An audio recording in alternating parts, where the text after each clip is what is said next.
ذی الحجہ کا مہینہ تھا، 583 سن ہجری اور 1187 عیسوی تھی۔ مکۃ المکرمہ کی سرزمین پر میدان محشر کا سا ساماں تھا۔ چہار دنگ عالم سے فرزندان توحید اپنے معبود حقیقی کے اس فرمان وَأَتِمُّوا الْحَجَّ وَالْعُمْرَةَ لِلَّهِ کی تعمیر کے لیے سر نیاز خم کیے سیلِ رواں کی طرح جوک در جوک جمع ہو گئے تھے۔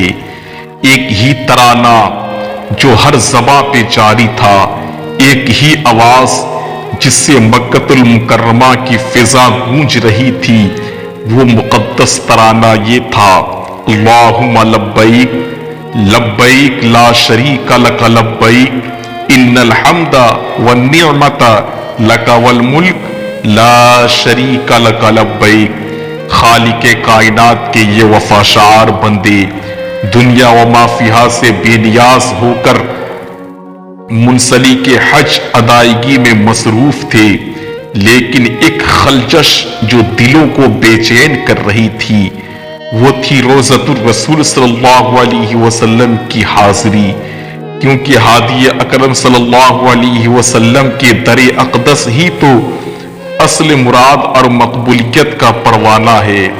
جیسا کہ سیدی اعلیٰ حضرت فرماتے ہیں، اس کے طفیل حج بھی خدا نے کرا دیے، اصل مراد حاضری اس پاک در کی ہے۔ آخر وہ لمحہ جاں فضا آ ہی گیا جب حجاج فرائض حج سے فارغ ہو کر اپنے مال و متاع اونٹنیوں پر لاد کر دیوانہ وار عشق و مستی میں سرشار جانب طیبہ قافلہ وار قافلہ کوچ کرنے لگے اور اپنے غمخوار آقا کی بارگاہ میں عقیدت و محبت کے نذرانے پیش کرنے لگے۔ انہی میں ایک خوب روح خوش قامت عاشق رسول تھا، جس کی عمر تاریخ میں اس وقت 46 سال بتائی جا رہی ہے، اور حالت یہ تھی کہ برہنہ سر، آنکھیں نم اور کثرت سفر کی وجہ سے پاؤں میں چھالے ہیں، لیکن صورت بتا رہی ہے کہ یہ کوئی اللہ والے ہیں۔ اپنے محسن آقا کی بارگاہ میں ہر کوئی اپنا درد دل بیان کر رہا تھا، لیکن محبوب رب العالمین کا یہ عاشق ان سب سے بے نیاز ہو کر اپنے معبود حقیقی کی عبادت و ریاضت میں مشغول تھا۔ اچانک گنبد خضرا سے آواز آئی، اے معین الدین، تو میرے دین کا معین ہے، میں نے تجھے ہندوستان کی ولایت عطا کی ہے، کفر و ظلمت پھیلی ہوئی ہے تو اجمیر جا، تیرے وجود سے ظلمت کفر دور ہوگی اور اسلام رونق پذیر ہوگا۔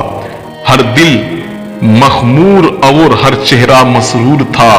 اگر کسی چہرے پر پریشانی کی لکیر اور تکفیرات کی سلوٹیں نمایاں تھی تو وہ اسی عاشق رسول کا چہرہ تھا، کیونکہ سلوک اور معرفت کا یہ محبتوں بھرا تحفہ اس کو عطا کیا گیا تھا، اور یہ مزدہ دل نواز اسی کو سنایا گیا تھا۔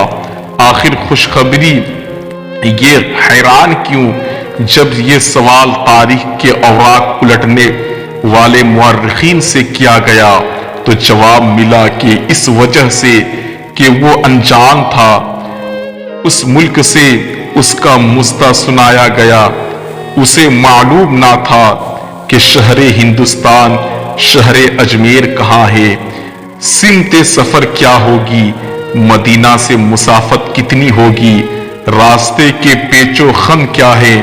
ابھی وہ انہیں فکر میں گم تھا کہ گنبد خضرا کی ٹھنڈی ٹھنڈی ہواؤں نے اس پر غنودگی طاری کر دی۔ خواب میں محبوب کائنات صلی اللہ علیہ وسلم تشریف لائے، اپنے جمال جہاں آرا کے دیدار سے مشرف فرمایا، اور ایک نظر میں مشرق و مغرب تک سارے عالم کو دکھا دیا۔ تمام بلا و امصار نگاہوں کے سامنے تھے۔ شہر اجمر اجمیر، وہاں کا واقعہ اور پہاڑ نظر آنے لگے۔ سرکار نے اپنے اس عاشق صادق کو ایک جنتی انار عطا فرما کر ارشاد فرمایا، ہم تم کو خدا کے سپرد کرتے ہیں۔ آنکھیں کھولے تو ہندوستان کا پورا نقشہ پیش نظر تھا۔ چنانچہ تعمیل آقا کے لیے 40 اولیاء کے ساتھ ہندوستان کا رخ کیا۔ سفر ہند، مدینہ منورہ سے وہ عاشق صادق بغداد پہنچا، جہاں کچھ دنوں مشائخین نے وقت سے صحبتیں رہے۔ پھر 586 ہجری 1190 عیسوی کو بقصد اجمیر بغداد سے عازم سفر ہوا۔ دوران سفر چشت، خرقان، جہنا، کرمان، استراباد، بخارا، تبریز، اصفیان، ہرات، سبزوار ہوتا ہوا بلخ پہنچا، جہاں کچھ دن شیخ احمد خزیرہ کے یہاں قیام کیا۔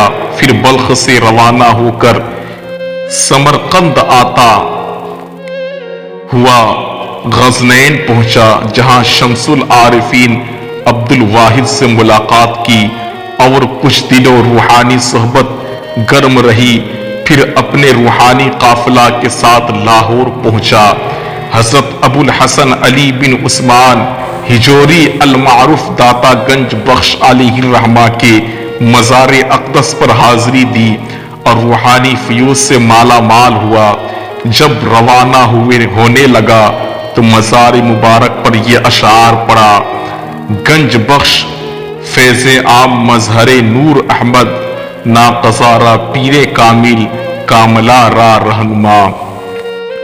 دہلی میں آمد، لاہور سے سمنا ہوتا ہوا ہندوستان کی راجدھانی دہلی پہنچ کر راجہ کھانڈے وار کی راج محل کے سامنے ایک بت گدا کے پاس قیام کیا اور اپنے اعلیٰ اخلاق و کردار، سادہ مؤثر نصیحتوں سے راج کھانڈے وار کے کاریگروں اور بہت سے راجپوتوں کو کلمہ اسلام پڑھانے پر مجبور کر دیا۔ لوگ جوک در جوک آنے لگے اور اسلام کا نور پھیلنے لگا۔ دیکھتے ہی دیکھتے دہلی کی سرزمین پر مسلمانوں کا ایک وسیع حلقہ تیار ہو گیا۔ کیونکہ اس مرد مجاہد کی منزل مقصود اجمیر تھی، اس لیے اپنے خلیفہ حضرت قطب الدین بختیاری کاکی رحمت اللہ علیہ کو دہلی میں خلق خدا کی ہدایت کے لیے چھوڑ کر عازم اجمیر ہو گیا۔ اجمیر میں آمد، چند سکہ مورخین کے مطابق وہ مرد مجاہد 558-57 ہجری 1191 عیسوی کو وارد اجمیر ہوا، جہاں روز اول سے باطن شکی کرامتیں کے ظہور نے ایک بوریا نشی درویش کے روحانی عظمت و قوت کا سکہ اہل اجمیر کے دلوں میں بیٹھا دیا۔ اجمیر کے عام و خاص کی کثیر تعداد شرک و بت پرستی کے قمر عمیق سے نکال کر فرمان باری تعالی وَرَأَيْتَ النَّاسَ يَدْخُلُونَ فِي دِينِ اللَّهِ افواجا کی دوڑ سے منسلک ہونے لگے، اور ایک وقت وہ آیا کہ شہر اجمیر کی پوری فضا کلمہ توحید سے گونجنے لگی۔ قبل ازیں کہ اس مرد خدا کی کچھ کرامتیں آپ کے سامنے بیان کروں، اس سے پہلے نام و نسب اور والدین کے بارے میں سن لیا جائے۔ تاریخ میں اس عظیم مرد مجاہد کا نام معین الدین بتایا جاتا ہے، جنہیں والد پیار سے حسن کہا کرتے تھے اور غریب پروری کی وجہ سے غریب نواز کے نام سے مشہور ہوئے۔ 15 بزرگوار کا نام خواجہ غیاث الدین حسن، جو زہد و ورع، تقوی و طہارت میں ممتاز اور عالم و ظاہر و باطن سے بھی آراستہ تھے۔ یہ